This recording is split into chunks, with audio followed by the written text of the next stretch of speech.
তুই গরিব, তুই আমার মেয়ের যোগ্য না। সেদিন সবার সামনে ওই কথাটা শুনেছিল ছেলেটা। মাথা নিচু করে দাঁড়িয়েছিল, কিছু বলেনি, শুধু তার দুই চোখ দিয়ে অঝরে জল গড়িয়ে পড়ছিল। কারণ সে জানতো গরিব হওয়া অপরাধ না, কিন্তু গরিব মানসিকতা অপরাধ।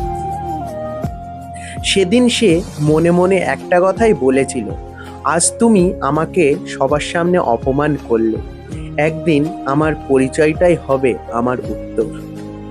সে ভালোবাসার জন্য না, নিজের সম্মানের জন্য লড়াই শুরু করলো। দিনের বেলা কাজ করতো, রাত জেগে সে পড়াশুনো করতো।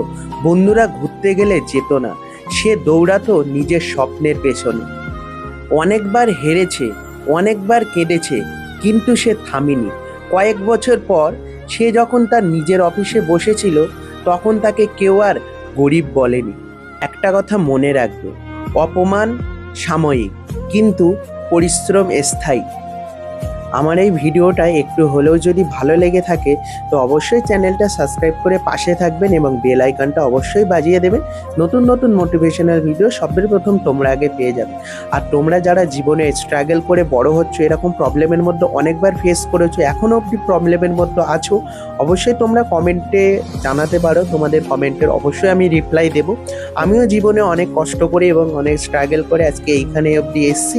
তোমাদের ভালোবাসা ও আশীর্বাদে অনেক দূর অবধি এগিয়ে যেতে পারবো। তো তোমরা ছোট ভাই হিসেবে অবশ্যই একটা কমেন্ট করে জানিও। তো দেখা হচ্ছে নেক্সট কোনো ভিডিওতে। ততক্ষণ সবাই ভালো থেকো, সুস্থ থেকো এবং নিজের পরিবারকে খেয়াল রেখো।